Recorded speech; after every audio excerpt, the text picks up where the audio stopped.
Have you ever wondered what makes us you? What is this thing we call intelligence? And where did it come from? The story of intelligence is the story of life itself, an epic journey stretching back billions of years. Let's rewind the clock, way back to the very beginning. About 3.8 billion years ago, Earth was a very different place. In the primordial soup of the oceans, something incredible happened. The first simple, single-celled organisms appeared. These tiny life forms were just basic survival machines. Their intelligence was purely reactive move toward food, move away from danger. They didn't think or plan. They simply responded to chemical signals. For billions of years, this was the status quo. Life was simple, and so was its intelligence. Then, around 540 million years ago, came the Cambrian explosion. Suddenly, life burst forth in an astonishing variety of complex forms. This is where things get really interesting. With more complex bodies came a brand new innovation, the nervous system. The first rudimentary brains started to form. These weren't brains like ours, but simple clusters of nerve cells called ganglia. This was a game changer. For the first time, organisms could process information from their environment in a more sophisticated way. They developed senses like sight and touch, allowing them to create a mental map of their world. This new ability to perceive and react gave them a huge evolutionary advantage. The predators got smarter, and in response, the prey had to get smarter too. It was an arms race of the mind, driving intelligence to new heights. Fast forward a few 100 million years, and the first vertebrates appeared. With a spinal cord and a more centralized brain, these creatures took another giant leap. Fish learned to navigate complex underwater environments, amphibians ventured onto land, and reptiles perfected the art of survival.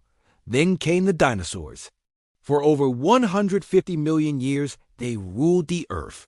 While many were not the Einsteins of the prehistoric world, some, like the velociraptor, had relatively large brains for their body size, suggesting a higher level of intelligence capable of complex hunting strategies.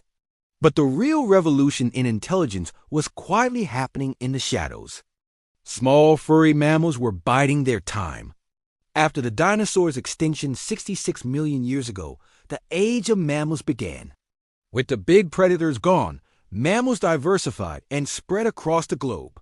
A key development was the neocortex, the part of the brain responsible for higher-order functions like sensory perception, reasoning, and language.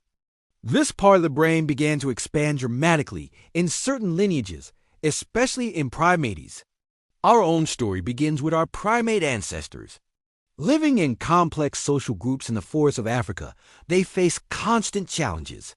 Finding food, avoiding predators, and navigating social hierarchies required a new level of cognitive skill. Their brains grew larger, and their intelligence became more flexible and adaptive. They learned to use tools, communicate with each other, and solve problems creatively. This social intelligence was a powerful driver of our evolution. Then, about 2 million years ago, the genus Homo, our genus, emerged. Species like Homo habilis and Homo erectus started to craft more sophisticated stone tools, control fire, and perhaps even develop early forms of language. Their brains were significantly larger than those of their ancestors. They were not just surviving. They were starting to shape their world. Finally, we arrive at Homo sapiens, us. With the most complex brain nature has ever produced, we developed symbolic thought, art, agriculture, and civilization. Our intelligence is not just about solving immediate problems. It's about asking why. It's about creating stories, dreaming of the future, and trying to understand our place in the universe. From a simple chemical reaction in the ancient oceans to the intricate neural networks in our heads, the birth of intelligence is the ultimate evolutionary success story. It's a story of constant adaptation, of life finding ever more ingenious ways to understand and interact with the world. And the most exciting part? The story is still being written. What will the next chapter of intelligence look like? That's a question for us to answer. Thanks for joining me on this journey through time. If you enjoyed this, don't forget to subscribe, and hit that notification bell for more deep dives into the story of everything. See you next time.